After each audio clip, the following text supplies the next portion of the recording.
जोशीमठ पर खतरे के बादल मंडरा रहे हैं। सरकार भी एक्शन मोड में है। एक कमेटी का गठन किया गया है। एक्सपर्ट्स की कमेटी है जो ये देखेगी कि आखिर जोशीमठ में जो घटनाएं घटित हो रही हैं, जो दरारें आ रही हैं, वो किस वजह से आ रहे हैं। लेकिन सवाल ये है कि जोशीमठ का आगे होगा क्या। सवाल ये भी है कि डरे सहमे लोगों में वापस से सरकार जोश भरेगी कैसे।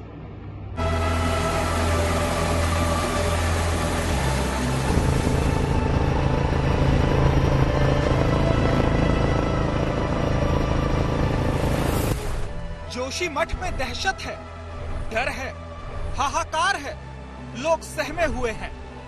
आगे क्या होगा पता नहीं। डर है कि कहीं घर ना छोड़ना पड़े। सरकार ग्राउंड जीरो पर है। सीएम ने घर घर जाकर जायजा लिया, दीवारों में दरारों को देखा। घर घर का वही हाल, हर चेहरा बेहाल। सरकार को अपने दर पर देख कुछ रो पड़े, कुछ फूट पड़े। सीएम धामी लगातार दिलासा देते रहे, भरोसा देते रहे कि सरकार साथ है। तात्कालिक स्थिति में ये आपदा आई है, तो इस आपदा में हमारा सबसे पहला काम तो यह है कि सभी को हम कैसे सुरक्षित कर पाए, जान माल की सुरक्षा हो। और जो नुकसान हुआ है, क्योंकि उसके लिए हमारे भूवैज्ञानिक बहुत सारी संस्थाओं के इस पर अपना अध्ययन कर रहे हैं, और अध्ययन करने के बाद ही पता लगेगा कि आखिर किन कारणों से ये हो रहा है। लेकिन अभी हमारी प्रायोरिटी है कि जिन घरों पर ये खतरा आया हुआ है, जहां भी दरारें पड़ी हुई हैं, उन सभी को सुरक्षित स्थानों पर निकालें, उनको सुरक्षित करें। जोशीमठ के 9 वार्ड में तबाही है, धरती फटी हुई है, दरारें चौड़ी होती जा रही हैं। जोशीमठ के सिंगधार में इस वक्त मैं मौजूद हूं। जिस घर के सामने बैठा हूं, ये घर कब नीचे गिर जाएगा मुझे खुद नहीं पता। लेकिन यहाँ पर हम पहुंचे ताकि आप भी जमीनी स्थिति को समझ सकें, देख सकें कि यहाँ पर हालात क्या हैं। जो इस घर के मालिक हैं, जो यहाँ पर रहते थे लेकिन अब यहाँ से जाने को मजबूर हैं, वो भी इस वक्त हमारे साथ हैं।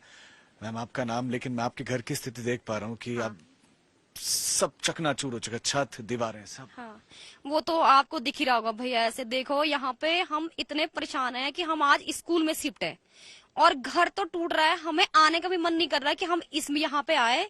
और हमारे यहाँ पे ससुर जी हैं, वो भी है नहीं है, और गाय जो है हमने किसी और को दे दिया है यहाँ पे। और इस घर की हालत तो आप देख ही रहे होंगे। देखो, यहाँ पे मेरे जो ये आशीष देवर रहते हैं, ये उसका मकान है, ये पूरा टूटते चला जा रहा है।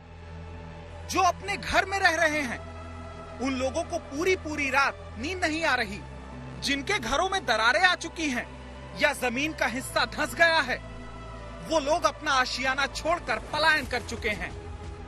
पुष्कर सिंह धामी ग्राउंड जीरो पे लोगों से मिले, परिवारों से मिले, और इसके बाद अब फिर से वो निरीक्षण में जा रहे हैं। और उन्होंने इस बात को कहा है कि स्थिति गंभीर है।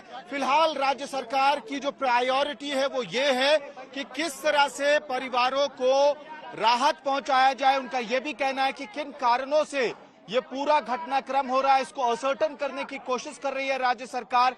और फिलहाल जो पूरी स्थिति है उस पर राज्य सरकार नजर बनाए हुए है। लेकिन मुख्यमंत्री का ये कहना है कि पहली प्रायोरिटी इस वक्त उत्तराखंड सरकार की ये है कि किसी तरह से परिवारों को राहत पहुंचाया जाए, क्योंकि ये सर्द मौसम है, ठंड का समय है, बर्फबारी होने का खतरा है। ऐसे में जो क्लाइमेटिक कंडीशंस हैं वो भी अनफेवरेबल हैं, और यही वजह है कि राज्य सरकार की प्रायोरिटी है कि पहले फिलहाल जो है राहत का कार्य किया जाए। प्रशासन की टीम भी लगातार ऐसे घरों से लोगों को सुरक्षित ठिकानों पर पहुंचा रही है। सबसे ज्यादा कहर मारवाड़ी इलाके में देखा जा रहा है। यहाँ कई जगह से देखिए कैसे जमीन के अंदर से मटमैले पानी का लगातार रिसाव तेज होता जा रहा है। हाइड्रो पावर प्रोजेक्ट कॉलोनी की दीवारों को फाड़कर पानी का बहाव बढ़ता जा रहा है। यहाँ के लोग सीधा कह रहे हैं, एक लाइन में कह रहे हैं कि किसी और की गलती नहीं है, प्राकृतिक नहीं है, ये एनटीपीसी का प्लांट है, ये टनल है, जो नीचे एक बोरिंग मशीन फंसी हुई है, टनल बोरिंग मशीन, उसकी वजह से सारा का सारा हो रहा है। ब्लास्टिंग हो रही है, आरोप लग रहा है कि ब्लास्टिंग हो रही है, और ब्लास्टिंग अगर ना होती तो शायद ये घर बचा होता। पहले आपको तस्वीरें दिखा रहे हैं। ये जो हिस्सा है, ये हिस्सा संभवतः यहां था, और आज ये हिस्सा कितना नीचे आ गया, यानी कि घर में भीतर दाखिल होना बड़ा मुश्किल है। लोगों की चिंता इसलिए भी बढ़ रही है कि जोशीमठ के इन इलाकों में जमीन पर पड़ रही दरारें रोज चौड़ी होती जा रही हैं। 25 से ज्यादा घरों की दीवारों में काफी चौड़ी दरारें आने के बाद लोगों ने अपने घर खाली कर दिए हैं। बद्रीनाथ राष्ट्रीय राजमार्ग 58 के पास जयप्रकाश पावर प्रोजेक्ट की कॉलोनी की दीवारें फाड़कर निकलते कीचड़ वाले पानी को देखिए। दूसरी कॉलोनियों में भी दीवारों में दरारें बढ़ती जा रही हैं। इतना ही नहीं, अब लोगों के खेतों से भी पानी के बुलबुले निकलने शुरू हो चुके हैं। हमारे ऑफिस के ही सीधा सामने ये नाला निकला हुआ है, वो जो कल 11 और 12 बजे के बीच में है। यहाँ पे विस्फोटक रूप में बाहर निकला। हमारा ऑफिस ठीक उसी के ऊपर से है, लेकिन वो अभी कार्यालय चलाने हेतु सुरक्षित नहीं है, इसलिए हमें इसको उप डाकघर जोशीमठ में अस्थायी रूप में शिफ्ट करना पड़ रहा है। जोशीमठ पर पैदा हुआ संकट मामूली नहीं है। भूगर्भीय रूप से ये शहर काफी संवेदनशील है और सिस्मिक जोन 5 के अंदर आता है।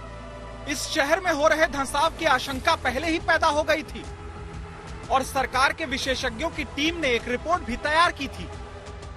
सैन्य अधिकारियों से हमारी बात हो रही है, वो अपना व्यवस्थाएं कर रहे हैं और जहाँ क्योंकि जहाँ भी जिस क्षेत्र में ये क्षति हो रही है वहाँ पर स्थितियाँ ठीक नहीं हैं, तो हम लोग भी सबको ये सूचित कर रहे हैं आपदा प्रबंधन की दृष्टि से कि आप इस क्षेत्र को सुरक्षित नहीं है, आप अन्यत्र जाएं या सरकार के जो रिहेबिलिटेशन सेंटर है कोई उनमें आए। तो सैन्य इलाकों में भी अगर ऐसी चीज है तो अपना कर रहे हैं व्यवस्था। उस रिपोर्ट में कहा गया था कि जोशीमठ में बेतरतीब निर्माण, पानी का रिसाव, ऊपरी मिट्टी का कटाव और दूसरे कई कारणों से जल धाराओं के प्राकृतिक प्रवाह में रुकावट पैदा हुई है।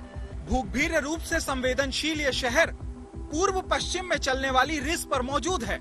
शहर के ठीक नीचे विष्णुप्रयाग के दक्षिण पश्चिम में धौली गंगा और अलकनंदा नदियों का संगम है। ऐसे में नदी से होने वाले कटाव भी इस भूधसाव के जिम्मेदार हैं।